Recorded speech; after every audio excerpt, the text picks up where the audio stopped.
सबसे पहली घटना रामपाल की, हमारा उसमें कोई रोल नहीं, क्योंकि हमने 26 अक्टूबर को सरकार बनाई, शपथ ली, और नवंबर के पहले सप्ताह में कोर्ट ने डिसीजन दिया कि रामपाल को कोर्ट के हवाले करो।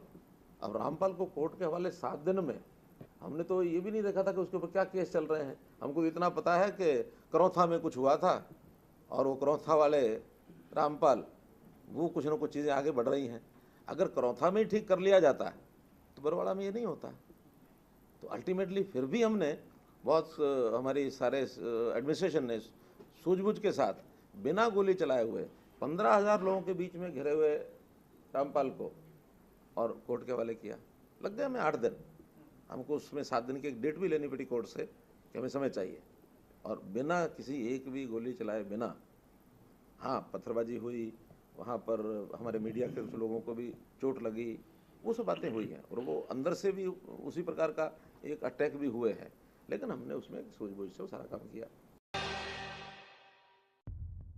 हरियाणा के हिसार के सेंट्रल जेल में जज DR चालिया ने रामपाल को सजा सुना दी गई। रामपाल सहित अन्य साथियों को आजीवन कारावास व 1-1 लाख रुपए जुर्माना की सजा सुनाई गई है, क्योंकि जज साहब ने दोषीगण को 11 तारीख को दोषी करार दे दिया था। आज सजा के लिए केस लगा हुआ था, तो हमने ये बहस करी कि इसमें किसी भी मरने वाले को चोट नहीं थी, यहाँ किसी प्रकार की उनकी कोई दुश्मनी नहीं थी, ना ही इनका कोई प्रीवियस हिस्ट्री कोई खराब है।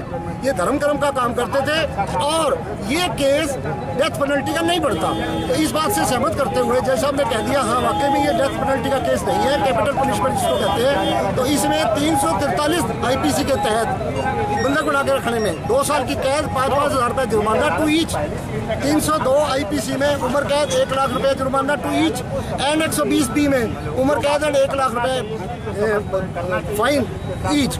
और all the sentence shall run concurrently, सभी सजाएं इकट्ठी चली। 302 क्योंकि मृत्यु हुई थी, उन्होंने ये होल्ड किया है कि हमारे बंधक बनाए जाने से इनकी मृत्यु हुई है। अब हम आगे अपील में हाईकोर्ट को अपील करेंगे, तो उसमें उनको बताने की कोशिश करेंगे कि इसमें जो ये मृत्यु हुई है ये हमारी गलती की वजह से नहीं हुई थी, बल्कि एडमिनिस्ट्रेशन का फॉल्ट था, जिन्होंने 58 टीयर गैस शेल चलाए, 28 चिल्ली पाउडर शेल चलाए। उससे वहाँ पे अंदर जो आश्रम के अंदर था वो स्मोक हो गया था, उससे सफोकेशन हो गई थी, और उनसे उनकी डेथ हुई थी, क्योंकि 4 मरने वाले हार्ट पेशेंट या निमोनिया के पेशेंट थे, और डॉक्टर ने होल्ड किया था कि ये इन बीमारियों से पीड़ित है।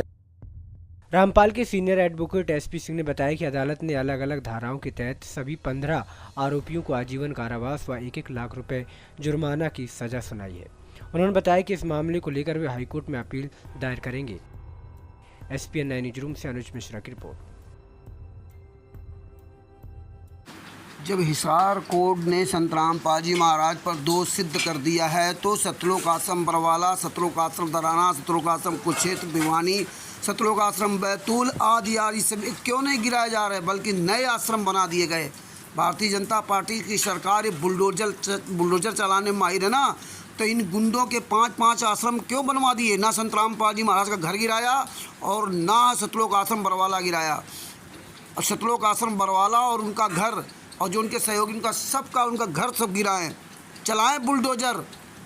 हरियाणा के पूर्व मुख्यमंत्री मनोहर लाल खट्टर और वर्तमान समय के मुख्यमंत्री नायब सिंह सैनी हैं, अगर तुम्हारे हिम्मत हो, इन पर बुलडोजर क्यों नहीं चल रहा है, जब इन पर सब हत्या का केस साबित हो गया है? भगत भाइयों जागो, सर साहेब।